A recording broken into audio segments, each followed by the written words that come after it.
excelente iniciativa, es importante que eso no se pierda de vista, ese es mi punto de partida en esto. Esta es una excelente iniciativa, está bien motivada, tiene unos sólidos argumentos y además vincula a distintas organizaciones que trabajan en estos temas, lo que hace que gane muchísimo en solidez. También tengo como un presupuesto el que merece un apoyo por razones sencillas: garantía de derechos humanos. Uno puede tener unos importantes reparos a unas cosas de estructura, yo los tengo en tanto percibo la estructura de lo penitenciario con otros ojos, pero eso no me hace perder el norte, y es que esto es importante, como les digo, para garantizar derechos de las personas privadas de libertad. Nuestra sociedad, en el momento en que viola derechos de un privado de libertad, en el momento en que degrada a un ser humano allí encerrado, se degrada a sí misma como sociedad.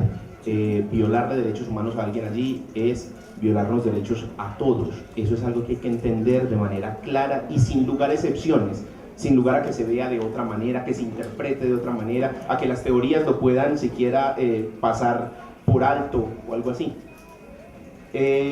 Ahora dicho eso, empecemos por unos aspectos que yo creo que deben ser tenidos en cuenta.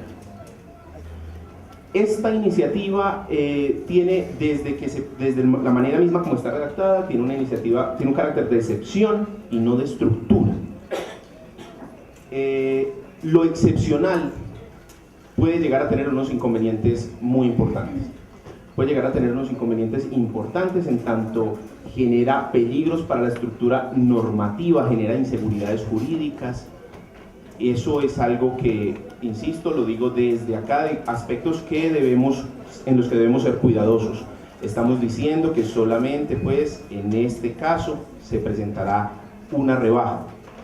Eso me invita de una vez a que vamos reflexionando algo sobre esto. Es que algunas de las personas que me han precedido en el uso de la palabra ya han dicho algo que es estructural, y es que nosotros tenemos un sistema penal que de entrada vamos desatendiendo en lo severo que es. Es que tenemos penas realmente de hasta 60 años. Son 50 años y la posibilidad de, si hay concurso, de hasta 60. Y en muchos casos ni siquiera, en la mayoría de esos delitos ni siquiera se aceptan beneficios de ningún tipo. Eso significa que nos pareció normal una pena perpetua, aunque nuestra Corte Constitucional haya señalado que no es perpetua, porque lo perpetuo es solo aquello que no tiene definición en el tiempo, o sea que una pena de 1000 años no sería perpetua, según eso. Pues debe prestarse atención a que estamos perdiendo el norte como sociedad desde hace mucho rato, penas de 60 años, y entonces apenas altísimas proponemos una excepción. Ojo que no debería ser una excepción, tendríamos que estar hablando de reglas generales, tendríamos que estar hablando de penas diferentes, pero conozco la situación, eso no pudiera no ser popular.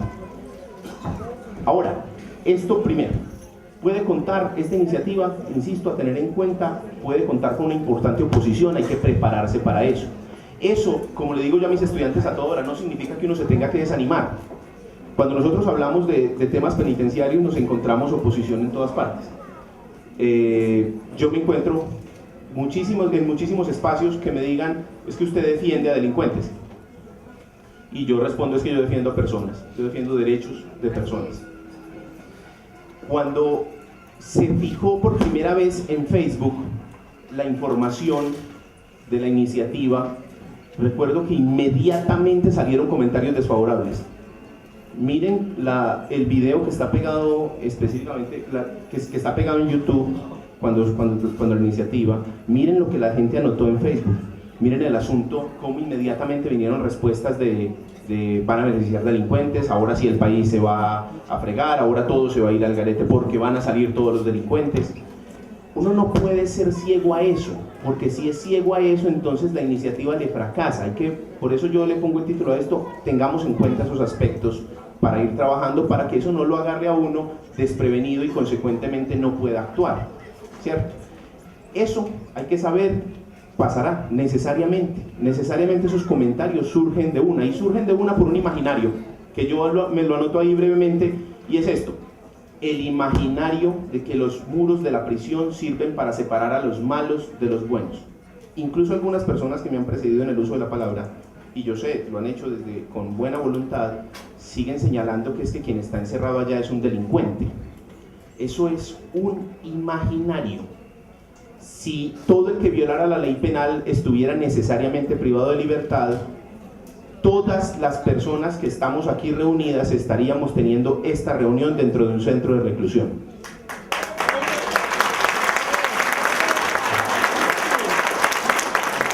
Por una razón sencilla. ¿Quién no ha cometido delito de violación de derechos de autor? O sea, comprar un CD pirata, fotocopiar un libro. Todos.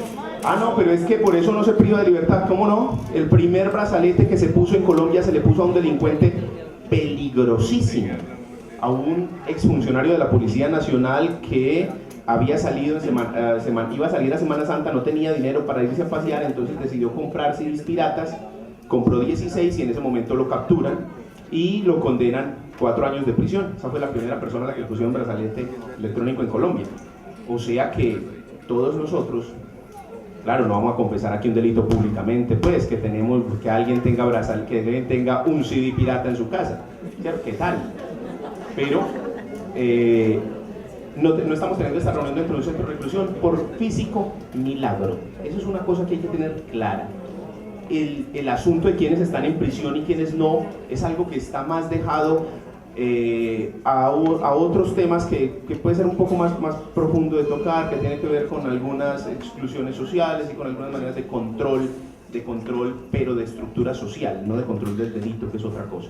Eso no quiere decir que no haya personas que hayan violado la ley penal y que en efecto estén en prisión, así como muchísimos violaron la ley penal y no van allí jamás, porque todos ustedes sabrán desde sus barrios que aquel muchacho que es el jefe del combo no va a prisión nunca, muere a tiros, muere en su ley, muere a tiros, pero no va a prisión.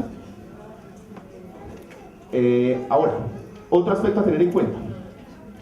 En esto quiero detenerme un poquito, y es que, vean, nosotros solemos tener una esperanza muy grande en las normas. La idea de que porque existan normas, entonces ellas funcionarán. Pues yo quiero, de una vez que estemos claros con un tema, para que, insisto, son aspectos a tener en cuenta, para que seamos cuidadosos. Hoy ya existen muchísimas normas que facilitarían que las personas obtengan la libertad. Existen, están vigentes, nuestra legislación las contempla. Tenemos medidas de seguridad electrónica, esto es meramente enunciativo, permisos excepcionales, privaciones de libertad domiciliaria en general, domiciliaria por razones médicas, tenemos beneficios, además de los legales y judiciales que operarían en el proceso, tenemos beneficios administrativos, o sea, los específicamente del mundo penitenciario, 72 horas, salida durante 15 días hasta por 60 días al año, tenemos permisos de salida de fin de semana, incluido el día festivo, tenemos libertad preparatoria, que es la oportunidad de que una persona salga del centro de reclusión para trabajar o estudiar, tenemos franquicia preparatoria. Eso existe en la norma, existe allí, sin embargo, existe allí. Claro, porque en el momento de pedirla no tiene validez. Aquí viene este asunto, que es que hay que ser claros en por qué pasa eso. Eso pasa porque ahí vienen nuestras responsabilidades como sociedad. En los medios de comunicación, si un juez toma una medida, por ejemplo, tomemos esa de la domiciliaria por razones médicas, un juez toma esa medida e inmediatamente es destituido. O sea, así de simple. La ley se lo asigna a los directores de los centros de reclusión. ¿Qué director de centro de reclusión se va a arriesgar a hacerlo?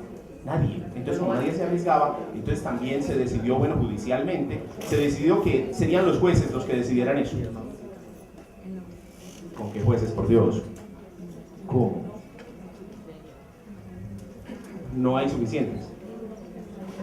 No hay suficientes, y eso para no detenernos en un detallito que yo digo siempre públicamente, y es el asunto de que nuestros jueces de ejecución de penas pues tienen unas funciones más notariales que judiciales. Dan fe de lo que diga la administración penitenciaria, pero eso no es una figura de un juez. Entonces no es que ellos hagan mal el trabajo, es que la ley no les permite hacer nada distinto de eso. Y así la ley no nos permite hacer nada que cada uno esboza, entonces pues nada terminamos haciendo. Otro aspecto, y el último para tener en cuenta, es lo de soluciona el problema de unos pocos, pero la estructura nacional continúa igual. Eso a mí me parece muy riesgoso, es porque muchísimas personas de las que están acá reunidas tienen un familiar privado de libertad que puede solucionar su problema con esto, y yo espero que así sea.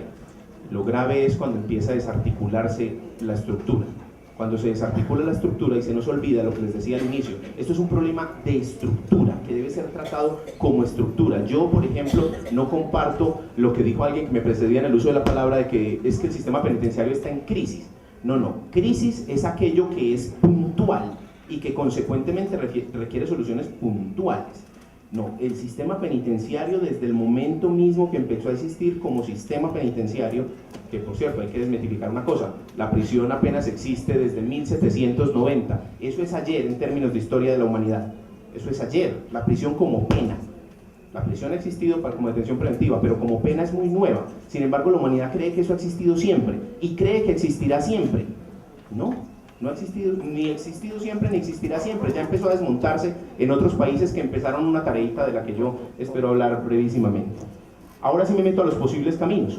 Ya mencioné qué dificultades tendríamos, quiero que hablemos de qué podemos hacer. Lo primero es que iniciativas como estas requieren del apoyo firme y decidido de las personas que nos encontremos aquí y de los aliados que podamos encontrar. Cada vez que yo me meto a defender esto, me gano incluso enemigos en la academia. Y me los gano y no me importa. Y me los gano y no me importa sencillamente porque sigo planteando que un ser humano y los derechos de un ser humano son importantes. Y que no se puede negociar sobre eso. Ninguna teoría, incluso aquellas teorías penales o penitenciarias, puede estar por encima de los derechos de un ser humano. Muchísimos recibirán ataques por eso, ¿cierto? Cada uno, obviamente, según cómo se mueva, verá hasta dónde se mueven, pero por supuesto los senadores se verán enfrentados a presiones muy fuertes. El populismo punitivo arrastra a otros lados. No se nos puede olvidar que en la legislación anterior, la segunda votación más alta para el Congreso fue de una persona que nos prometía dolor, que nos prometía prisión perpetua, y obtuvo la segunda votación más alta. O sea, el dolor vende. Ofrecernos dolor, ofrecernos sufrimiento, es algo que da votos, y que los senadores van a estar en una situación de presión, y por eso insisto en lo del apoyo firme y decidido a este tipo de iniciativas.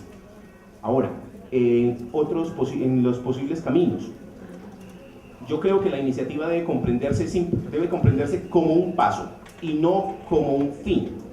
Es un mecanismo para ir avanzando en cosas. ¿En qué se avanza? Miremos esto. Miremos toda la cantidad de personas que estamos aquí.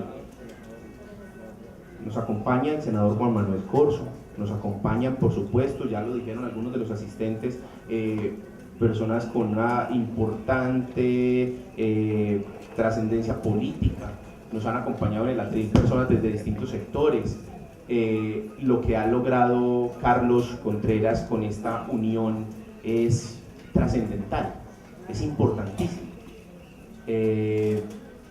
Carlos está justamente haciendo todo concluye por algo y en algún momento, y Carlos está haciendo una cosa que tiene que ver con esto, con esta segunda parte de los posibles caminos. Yo les contaré brevísimamente esto. En los años 50, en los Países Bajos, surgió la iniciativa de algunas personas desde la academia y de algunas personas desde organizaciones sociales de empezar a crear redes sociales, y crearon CROM y CRAM en su momento. Organizaciones sociales que se pusieron, ¿sabe simplemente a qué? A evidenciar qué sucedía dentro del mundo de la prisión. Resulta que es que los muros de la prisión, nos dijeron hace unos años la criminología crítica, los muros de la prisión no son para evitar que los que están allí huyan, son para evitar que los que estamos afuera veamos qué sucede adentro.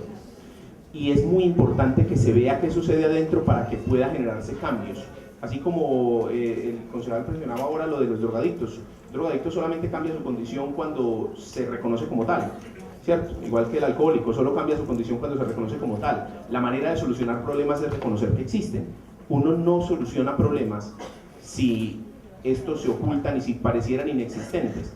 Por eso es tan importante esa organización social que permita identificar qué sucede. Por eso es tan importante esto. Miren la cantidad de personas que estamos en este espacio, muchísimas personas ocupadas de un tema. Esas muchísimas personas ocupadas como organización generan visibilización de un problema, generan posibilidades de cambio de un problema. ¿Por qué les conté lo de Chrome y CRAM? Porque esas organizaciones en su momento en los Países Bajos, que parecían una parranda de locos, simplemente unas personas denunciando cosas allá, ¿qué pasó? Logró casi nada. En este momento, la única región del mundo occidental que está desmontando la prisión son ellos.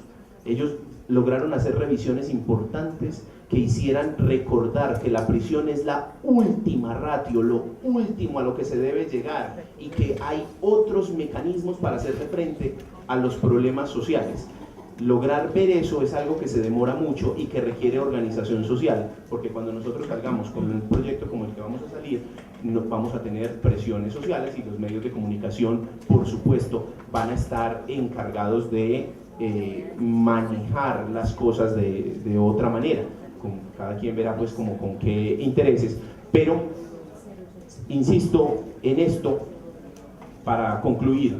Me parece fantástico que exista este tipo de iniciativas, las apoyo y me parece que es importantísimo que todos las apoyemos y sepamos los costos que eso tiene, pero me parece sustancial que a través de ello se estructure organización social. Justamente quiero, para cerrar, contarles que en una iniciativa desde la Universidad de Antioquia, con la ayuda de la Corporación de Atención Jurídica Penitenciaria, del Instituto Colombiano de Derechos Humanos y del Instituto Latinoamericano de Derechos Humanos, del ILANUD, estamos realizando una investigación para identificar todas las organizaciones sociales que en el país trabajan en asuntos penitenciarios, porque creemos que eso va a ser obviamente de gran utilidad para este tipo de procesos y para todos los otros procesos legislativos que vendrán. Será de gran utilidad para la administración penitenciaria, porque le permitirá identificar también qué personas pueden ayudar o no desde distintas ópticas. Será útil para la sociedad porque le permitirá